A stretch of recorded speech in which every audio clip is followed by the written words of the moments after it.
संत तोची जाणा जगी दया क्षमा ज्याचे अंगी लोभ अंता नाही मना जगी विरक्त तोची जाणा इह परलोकी सुखी शुद्ध ज्ञान ज्याची मुखी मिथ्या कल्पना मागे सारा ताटी उघडा ज्ञानेश्वरा महायोग पीते तटे भीमरत्यम वरम पुंडलिकाय धातुं मुनिन्द्रे समागत्य तिष्ठं तमानन्द गन्धं परब्रह्मलिङ्गं भजे पाण्डुरङ्गं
नमो नारायण गिरि परब्रह्म स्वरूपम् ओम नमो ज्ञानेश्वराय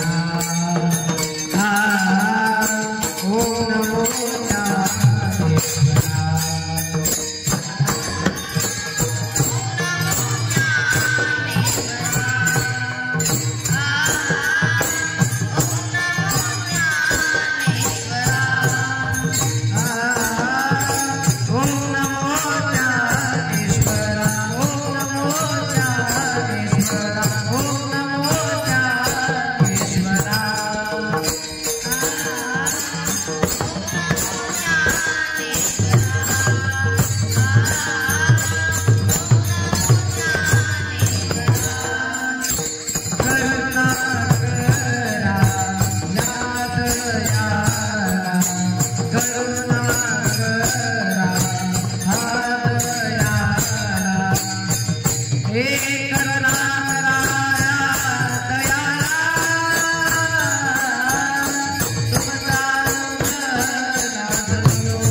प्रस्तुत प्राप्त कीर्तनरूपी सेवेकरता निवडलेला अभंग श्री संत मुक्ताबाई महाराजांचा उत्कृष्ट असा 4 कीर्तनाचा आहे. कीर्तनाला सुरुवात करण्याअगोदर अल्पसा पर्याय देण्याचा गरजेचा असतो. तो असा आहे की आज आपल्या नागपूर वारकरी शिक्षण संस्थेमध्ये रक्षाबंधन व साई काळे यांच्या वाढदिवसानिमित्त माझी कीर्तन सेवा ठेवली आहे.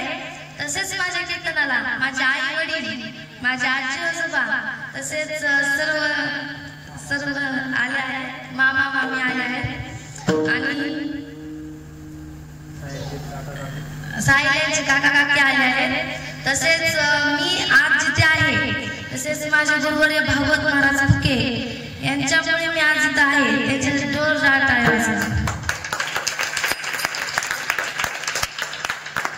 या सर्वांच्या चरणी नतमस्तक होते आणि कीर्तन मस्तक हे पाया मरिया वरकरी या वारकरी सताच्या वारकरी सताच्या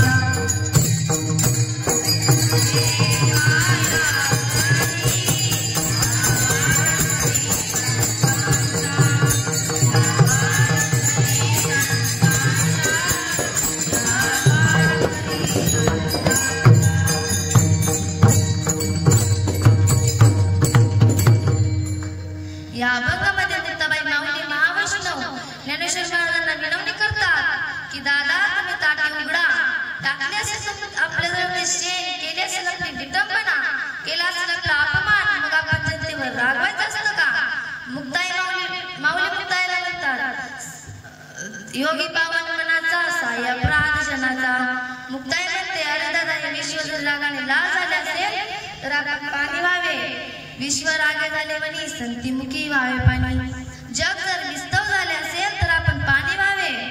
अरे ज्ञानराजा तुम्ही राग टाकून द्या आणि शांती धरा. इतके टाकून शांती धरा ताटी उघडा ज्ञानेश्वरा. माऊली मुक्ताईला म्हणतात या जगामध्ये संत कोण आहे तेच मुक्ताबाई महाराज अभंगाच्या प्रथम चरणात सांगतात. संत तुझी जाना जगी संत तुझी जाना जगी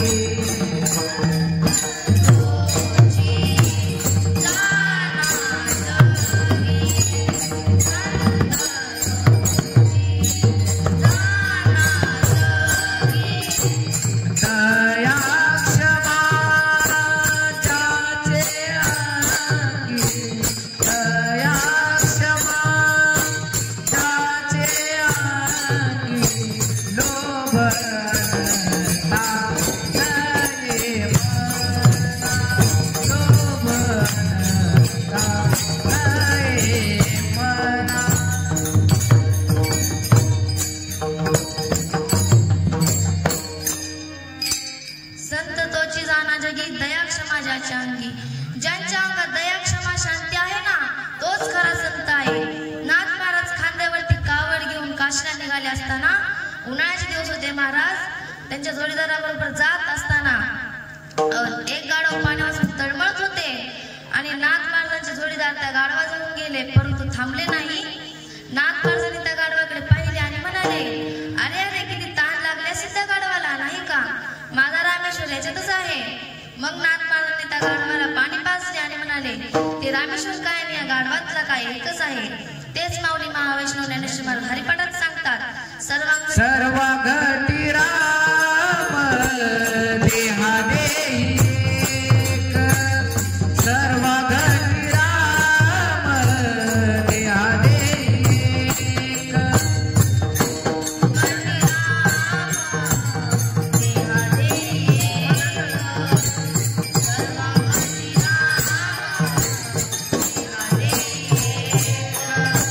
सर्व घटी राम देहा देई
असताना त्याला कडेवर उचलून घेतले आणि त्याच्या घरी पोहोच केले.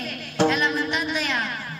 नाथांची टवाळी कुचळ मंडळी यांनी एका मुसलमानाला बोलावून घेतले आणि सांगितले, तुम्ही नाथ महाराजांच्या अंगावर पाणी खाऊन थुंका, तुम्हाला योग्य त्याप्रमाणे बक्षीस दिले जाईल.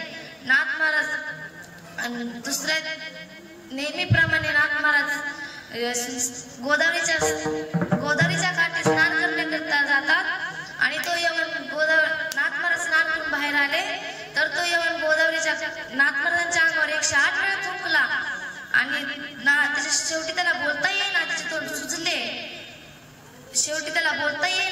सुजले. आणि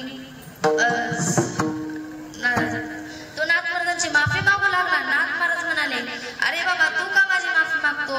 तू तर माझे पुण्याचे काम केले. तू जर माझ्या अंगावरती थुंकला नसता तर माझी एकच आंघोळ झाली असती, परंतु तुझे माझ्यावरती फार मोठे उपकार झाले आहेत. मला तुझ्यामुळे गोदावरीच्या 108 आंघोळी घडल्या. नाथ महाराजांनी त्याला प्रसाद दिला आणि सुखी केली.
नाथ महाराज म्हणाले, अगं बघितलं का गिरिजा, यांचं माझ्यावरती किती प्रेम आहे.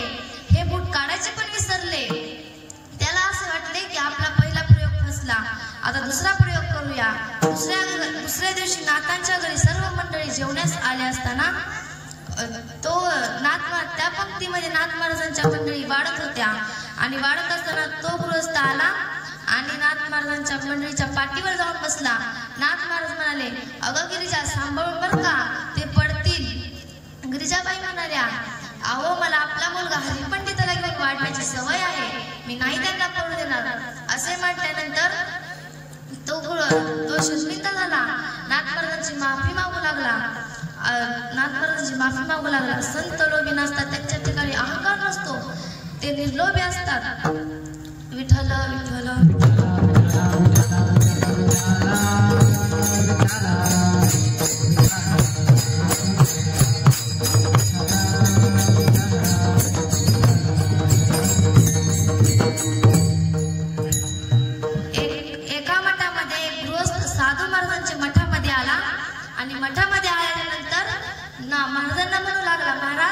मला गावाला जायचे आहे, तरी आपण कृपा करून माझ्या 25,000 मोहरा आपल्यापाशी सांभाळून ठेवा. महाराज म्हणाले, बिंदास्त ठेवा, आम्ही धनाला शिवत नाही. सोने रुपी आम्हा मुक्तके समान, माणिक पाषाण खडे जैसे. त्या गृहस्थावर विश्वास ठेवून त्या साधूवर विश्वास ठेवून तो गृहस्थ गावाला निघून गेला. आणि काही दिवसांनी आल्यानंतर तो म्हणू लागला की महाराज, मी ठेवलेल्या मोहरा कोठे आहेत? तर साधू महाराज म्हणाले, तुम्ही जेथे ठेवले आहे तेच पहा. तर तो गृहस्थ पाहू लागला, परंतु त्याला तेथे मोहरा सापडल्या नाही. तो रडू लागला आणि तो रडत रडत मठाच्या बाहेर आला आणि त्याने एक अत्यंत प्रामाणिक बाई भेटली आणि त्याने सर्व घडलेली हकीकत त्या बाईला सांगितली. ती बाई म्हणाली, तुम्ही काळजी करू नका, मी मठामध्ये जाते आणि तुम्ही 1-2 तासाने मठामध्ये या, तुम्हाला तुमच्या मोहरा मिळतील. आणि ती तिच्या मुलाला सांगते, मी मठामध्ये जात आहे, तू अर्ध्या तासाने ये आणि म्हण की आई, आपले मामा रक्षाबंधनासाठी घरी आले आहेत, तू लवकर चल. असं सांगून ती महाराजांच्या मठामध्ये जाते आणि महाराजांना म्हणते, महाराज, माझे तुमच्याकडे एक काम होते. महाराज म्हणतात, बोला ना ताई, काय काम आहे? ती म्हणते, मला रक्षाबंधनासाठी माझ्या भावाच्या गावाला जायचे आहे, तर तुम्ही माझ्या 50,000 मोहरा तुमच्याजवळ ठेवा. तर महाराज म्हणाले, बिनधास्त ठेवा ना ताई. असे बोलणे चालू असताना तो गृहस्थ आला आणि ओरडू लागला, ताई, मी यांच्याकडे 25,000 मोहरा ठेवल्या होत्या. असे बोलणारच साधू महाराजांनी विचार केला, आपण जर याच्या 25,000 मोहरा दिल्या नाही तर ही बाई आपल्यापाशी 50,000 मोहरा ठेवणार नाही. मग ते साधू महाराज म्हणतात, अरे तू ठेवतोस कुठे आणि बघतोस कुठे? तू ठेवतोस कुठे आणि बघतोस कुठे? आणि मग त्याला त्याच्या मोहरा मिळतात. मग तो साधू महाराज म्हणतात की त्या गुलाबाच्या झाडाच्या खाली ठेवल्या आहेत बघ. मग तो गृहस्थ जाऊन पाहतो, त्याला त्याच्या मोहरा मिळतात. तो आनंदित होतो, नाचू लागतो. तेवढ्यात त्या बाईचा मुलगा येतो आणि म्हणतो, आई, आपले मामा रक्षाबंधनासाठी आले आहेत, चल लवकर चल. तर ती बाई म्हणते, येते साधू महाराज. तर सांगण्याचे तात्पर्य, मुक्ताबाई म्हणतात, दादा, संत कसे असतात? तर तेच माऊली मुक्ताईला म्हणतात, अगं मुक्ता, संत कसे असतात? तर तेच मुक्ताबाई महाराज अभंगाच्या 2 चरणात सांगतात.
पुष्कळ लोकांना दान धर्म केले, काहींना द्रव्य अर्पण केले, परंतु त्या राजाला ते जळोजी आणि दिसलेच नाही. मग त्याने त्या राजाने त्यांना बोलवले पाठवले परंतु हा प्रकार माहीत असूनही ते दोघे जण बाहेर गावी निघून गेले. मग राजाने त्याच्या शिपायांना आज्ञा केली की तुम्ही जा आणि त्यांच्या घरामध्ये जाऊन सोन्याच्या मोहरा नेऊन ठेवा. आणि दुसऱ्या दिवशी ते दोघे जण आले आणि राजाने सांगितल्याप्रमाणे शिपायांनी केले. दुसऱ्या दिवशी ते दोघे जण घरी आले आणि दरवाजा उघडून पाहिला तर म्हणाले, अरे बापरे, आपण घरी नसताना इथे इष्टा करून कोण गेले. तर जवळची भाऊजीला म्हणाला, मी माती आणतो, तू खापर आण, आपण दोघे घाण भरून टाकू. संत लोक नसतात, त्यांच्या ठिकाणी अहंकार असतो, ते विरक्त असतात. तेच मुक्ताबाई महाराजांच्या तृतीय चरणात सांगतात. इह परलोकी सुखी शुद्ध ज्ञानाचे मुखी, इह परलोकी सुखी शुद्ध ज्ञानाचे मुखी.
मिथ्या कल्पना मागे सारा,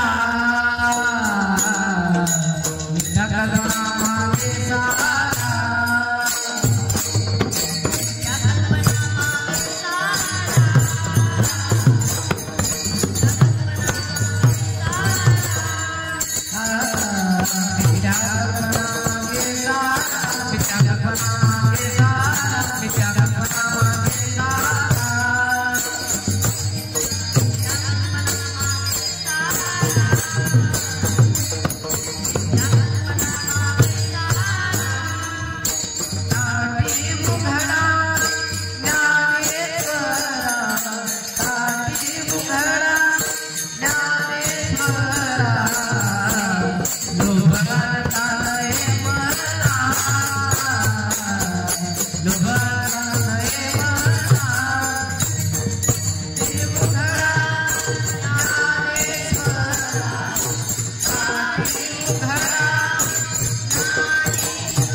लग्न ठरतं महाराज आणि लग्न ठरल्याच्या नंतर तो जो बाप असतो ना तो एक गावच्या सावकाराकडे जातो आणि सावकाराकडे गेल्याच्या नंतर म्हणतो सावकार माझ्या मुलीचे लग्न आहे मला थोडी मदत करा. सावकार म्हणतो की अरे तुझी पहिलेच पैसे दिले नाहीस आणि आता परत पैसे मागायला आलास. तर तो बाप असतो ना तर तो बाप म्हणतो की तुम्हाला माझी मुलगी महत्वाची नाहीये का? मी काबाड कष्ट करेन पण माझे तुमचे पैसे फेडेन पण तुम्ही मला आता मदत करा. मग तो सावकार त्या बापाला पैसे देतो आणि बाप घरी येतो आणि लग्न जवळ येतं आणि लग्नाचा दिवस आला आणि लग्न हळूहळू पार पडतं महाराज. आणि पार पडत असताना कन्यादानाची वेळ येते आणि कन्यादानाची वेळ आल्याच्या नंतर आणि कन्यादान झालं आणि मुलीला सासरी घालवण्याची वेळ येते आणि तो जो बाप असतो ना ती मुलगी म्हणते माझे बाबा कुठे गेले. पण तो जो बाप असतो ना तो एका कोपऱ्यामध्ये ढसा रडत असतो महाराज. ती मुलगी म्हणते माझे बाबा कुठे गेले. पण तो जो बाप असतो ना तर तो ढसा कोपऱ्यामध्ये रडत असतो. हे असतं बापाचं आणि मुलीचं नातं.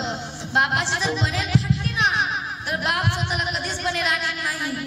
पण मुलीचा जर ड्रेस नसेल ना तर मुलीला ड्रेस लगेच एका क्षणाचा विचार न करता आणतो हा बाप असतो. मुलीचा जर शँडल तुटला ना महाराज तर मुलीला शँडल आणतो असा असतो बाप. एवढे म्हणून मी माझी ज्ञानेश्वरा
सर्वांची चरणी समर्पित करते.